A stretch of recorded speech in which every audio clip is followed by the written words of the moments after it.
Hello everyone. Welcome to my channel. Today we're going to look at another horrific situation with you. Today's narrative began on a Saturday evening in July 2011 during a dance lesson when Joseph Sonnier, a recognized and rich pathologist, met Richelle Tina, a single guy, well known in his city and abroad who enjoyed freedom, position, and money, and a beautiful, charming woman, nearly 10 years younger than Joseph, who is successful and enjoys her life. Meeting on the dance floor marked the beginning of their story, which ended tragically. When the ideal dance pair evolved into a sensitive and passionate romance, no one could have predicted what would happen next. Joseph Sonnier's biography prior to meeting Richelle is filled with both joys and tragedies. Joseph was born in 1955 in Shreveport, Louisiana, to a respected family of doctors. From a young age, he aspired to continue his family's work and become a doctor. With exceptional abilities, the young man graduated with honors from the University of Baton Rouge in 1976. He later applied to Louisiana State University in Shreveport and started working at Parkland Hospital in Dallas, Texas. The young man successfully balanced his academic education and work. Wanting to become a professional in his chosen field, he continually took on additional work at university and developed his knowledge and skills at the hospital. The management noted the young employee's success and eagerness, and in his final year of training, he was promoted to chief resident. After finishing his studies, Joseph pursued a career in pathologic anatomy, eventually becoming a well-known pathologist and laboratory director in Lubbock. Joseph's life was shaped by the tragic death of the lady he loved. His marriage of 27 years, which he considered joyful, ended in divorce. His wife had fallen in love with another man. Joseph accepted her decision and agreed to divorce, convinced that the man he loved had found happiness. Dr. Sonnier had a strong personality and a strong sense of honor and responsibility. Following the divorce, he kept a close relationship with Becky and continued to support his two sons, demonstrating resilience and character. When Becky died 2 years later at the hands of her new husband Joseph, who was stunned by his former spouse's horrible death, he experienced another wave of grief and loss. He frequently reflected on the family's past and regretted their loss. Nonetheless, the doctor remained a cornerstone for the family. He quickly took up all organizational concerns and burial expenses, assisting his sons in surviving the shock. The youngsters eventually stated that his assistance helped them overcome their pain. The incident made a lasting impression on Joseph's heart. For a period, he focused solely on his career and the upbringing of his two sons. Later on, the anguish he felt prompted him to reconsider his life. The man chose to begin a new chapter of his life in a new city with a new woman. Dr. Sonnier and his sons relocated from Dallas to Lubbock, Texas, in 2007 when he became the head pathologist at Covenant Health System.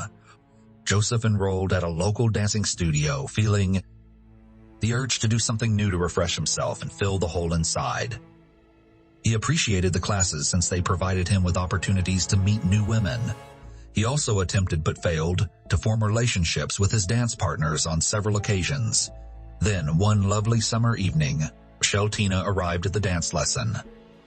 Dr. Sonnier was immediately drawn to the elegant, charming, and cultured woman with a sense of humor and bright eyes. Her smile illuminated the room, and Joseph realized she was the one he was looking for. Richelle, for her part, noted the confident and dignified man moving smoothly across the dance floor. Richelle, 47, and Joseph, 57, danced together, complementing each other nicely. With each successive session, they recognized they were getting closer. Dr. Sonnier advised dating, and Richelle agreed. Thus began a new and seemingly pleasant chapter in both of their lives. Richelle has an appealing and intrinsic charisma that had such a tremendous influence on men that they were willing to change their lives, shatter marriages, and commit crimes for her. Richelle was one of those women who possessed a distinct charisma, attracting attention and eliciting desire. Such are referred to as lethal women. Joseph and Richelle's paths would not cross until a July evening because she had previously resided in Amarillo, which was about an hour's drive from Lubbock. In truth, They were both starting over after personal love crises. Dr. Sonnier's new girlfriend was leaving Amarillo to escape the terror and anxiety linked with Mike Dixon, the owner of a private plastic surgery and cosmetology business. The woman met Mike in 2008 when she came in for Botox injections. Initially, there was only pleasant conversation, then a minor flirting, followed by a spark between them and the beginning of a romance. Richelle was a free and accomplished lady. She worked as an NFL executive for a long time, had a wonderful job and needed nothing. 4 of the children have grown up. She owed anyone anything. Unlike Mike, who was tied by his marriage, a plastic surgeon began living a double life. A few months later, his wife discovered the affair and filed for divorce after 20 years of marriage. Mike was so enamored with Richelle that he almost missed the end of an important chapter in his life. He made a firm decision to end his marriage. For Richelle, who had never claimed to be married to Mike, an exhilarating affair that she had hoped would bring her joy and ease transformed into a union that needed her to be equally maniacally obsessed with her partner. Mike tried to put pressure on Richelle because he wasn't getting the attention he expected, but it only scared her away. Seeing the manipulation and desire to have complete control over her life, the young woman decided to end her relationship with the plastic surgeon, and their paths diverged in 2010. Nonetheless, even after the breakup, Mike sought Richelle for a long time, asking her to come back. His obsession surpassed all healthy boundaries, causing Richelle to make the decision to relocate in order to avoid his gaze and escape his terrible influence. Richelle found herself in Labaco, determined to start a new life. Dr. Sonnier and his lovely, cheery partner instantly hit it off. Their relationship gradually developed into deep love. Sons and family welcomed the new lover and were pleased for Joseph. The man spared no expense for her, lavishing her with presents, inviting her to the city's best restaurants and private clubs, and taking her on trips. When Joseph believed he had finally met a good woman with whom he wanted to spend his life, he took her to Los Angeles and proposed in front of his entire family. Richelle was 47 years old at the time, and she was madly in love with her new lover. Her personal profile on social media was virtually daily loaded with love confessions to Joseph. Of course, Mike Dixon couldn't help but notice the confessions. The previous lover was emotionally stunned to discover that Richelle not only met a new man, but also publicly confessed his love and plans to marry him. He recognized that he would not be able to re-establish contact with his former companion, but he dared to propose that they continue their previous meeting schedule and become lovers. The concept of forming a love triangle did not receive a reaction. Richelle flatly rejected the proposal and told Joseph everything. After a while, the couple became aware that they were being watched. They even observed something resembling a camera flash through the backyard window, but they didn't pay much attention because they didn't realize how serious the situation was. On July 11, 2012, the situation spun out of control. A landscaper who had arrived at the doctor's house to discuss a future makeover called emergency services. When he arrived at the customer's home, he attempted to call the owner but received no response. The man found an open door and, hoping Joseph couldn't hear him, walked in. He saw the house in disarray, with the most unsettling feature being a bullet hole at the front entrance, indicating a possible invader. The designer cautiously ventured farther inside in search of the homeowner before inspecting the garage, where he saw Joseph Sonnier lying in a pool of blood on the floor, lifeless. The doctor's body showed signs of stabbing and bullet wounds. Concluding that the offender was nearby, the designer quickly exited the house and called for aid. At 2:48 p.m., the police department received a report and immediately dispatched multiple patrol cars to the location. Arriving authorities discovered the victim of the crime, Joseph Sonnier, a 57-year-old pathologist. Medics confirmed his colleague's death. The tragedy surprised the public because it occurred in one of the city's most quiet, safe, and affluent districts with almost no crime. Dr. Sonnier, a recognized professional, was known for his composure and generosity, and he had no apparent opponents who wished to hurt him. Although a window had been shattered, the incident was not a robbery because nothing was missing from the home. A bottle with the bottom shot out was discovered at the scene. It looked to be used as an improvised pistol silencer. A forensic team arrived shortly afterwards to gather evidence for analysis. Apparently, the intruder was inexperienced as he left numerous traces at the site. DNA from the silencer was taken, and blood samples were submitted to a lab for examination. Detectives interrogated neighbors who claimed they saw and heard nothing strange. There were no CCTV cameras around the home. According to the inquiry, the attacker entered the house through a panoramic window facing the backyard, which made his attack unexpected. In the dining area, the attacker confronted his victim and opened fire. It was most probable at this moment that the wine bottle served as a silencer. According to the evidence of blood left in the corridor, the doctor was still alive when the rounds were fired. He went into the garage, where the attacker caught up to him and stabbed the victim several times. An autopsy on the body revealed 5 gunshot wounds and 11 stab wounds. The circumstances suggested that the murder was not a random act. The identity and motivation of the perpetrator remained unknown. The investigation centered on the pathologist's close social group. During an interview with law authorities, the victim's fiancé described peculiar incidents in her and Joseph's lives in the months leading up to the catastrophe. According to her, Dr. Sonnier appeared to be stalked. In addition, Richelle had observed a stranger standing in front of Joseph's house, monitoring the door and windows. She also stated how her fiancé began to get frequent calls and texts just before his death. Officers corroborated the information. However, they suspected the calls and messages were from other women, with whom Joseph looked to be in a parallel connection, since witnesses reported the guy being in communication with many women at the same time. Investigators inquired whether Richelle was aware of the other ladies. She responded that she wasn't. Joseph's sons disputed that their father had mistresses, stating that adultery was not in his character. However, investigators continued to create a version of the crime that was motivated by jealousy. Richelle was unable to handle the strain during the next interrogation, so she cried and admitted to knowing numerous ladies who were most likely engaged in the crime. She said that multiple former girlfriends were continually stalking Joseph. He ignored them, but they never ceased expressing their disapproval with his upcoming wedding. One of them turned out to be a Florida woman who kept calling and writing, even after Dr. Sonnier acknowledged his serious connection with Richelle. Another was a nurse, the pathologist's colleague, who called and wrote to him on a frequent basis. The third victim was a woman with a daughter who had written to Joseph just before the murder, accusing him of abandoning her and her child. During the same interview, Richelle mentioned Mike Dixon for the first time. Until then, she hadn't connected the surveillance of her and Joseph to Mike, who had ceased paying attention after her rejection to become a mistress. She assumed he had accepted their marriage and moved on with his life. The cops had a viable suspect and went to speak with a plastic surgeon. Mike voluntarily went to speak with the detectives.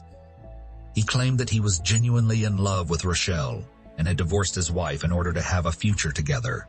He stated that the separation had been difficult for him, and he attempted to reunite with Richelle for a while. She remained adamant, but he eventually surrendered and found a new woman who was much younger than him. Mike's new girlfriend, a medical student, verified his alibi, saying he was at work at the time of the incident and then spent time with her. The investigation encountered problems. All of the suspects, including Richelle herself, had solid alibis. Detectives attempted to identify potential adversaries of the slain or those financially interested in his death, but no fresh information was discovered. By the time the lab findings arrived, the situation seemed hopeless. Unfortunately, the forensic results provided no additional clarity. The DNA sample in the vial did not belong to the victim. However, the police database could not determine which sample was discovered at the crime site. And that's when law enforcement officials got exceptionally lucky. The Amarillo Police Department received a call from Paul Reynolds, an aspiring EMT. According to him, he was living with a friend called Dave Shepard, who had recently confessed to a murder in Lubbock and then attempted suicide before being saved. Paul reported that a neighbor had told him about the incident, including precise facts that only a small group of detectives might have known, such as the use of a bottle muffler. The officers realized Shepard was actually involved in the crime. A witness who contacted claimed Dave was the only culprit and that the crime was ordered by an unknown plastic surgery doctor. Officers immediately began doing a background check on the new suspect, which revealed that Shepard had a violent criminal past involving stealing and hooliganism, but no big offenses. They discovered that he was divorced, unemployed, and had been arrested stealing on multiple occasions, including one where he stole $30,000 from a major businessman. Dave was brought to the station for questioning, and he swiftly began to confess, revealing that Mike Dixon had recruited him to do the crime. According to Dave, the meeting with the plastic surgeon occurred in a bar where both had recently experienced painful breakups with their partners. Under the influence of alcohol, the casual discussion evolved into a genuine friendship. Mike Dixon presented a tragic love story and moaned about Richelle, who had left him and was now planning to marry someone else. The man confessed that he can't get over his ex-partner and is willing to go to any length to reunite. Mike and Dave design a strategy after concluding that Dr. Sonnier is the only challenge they face.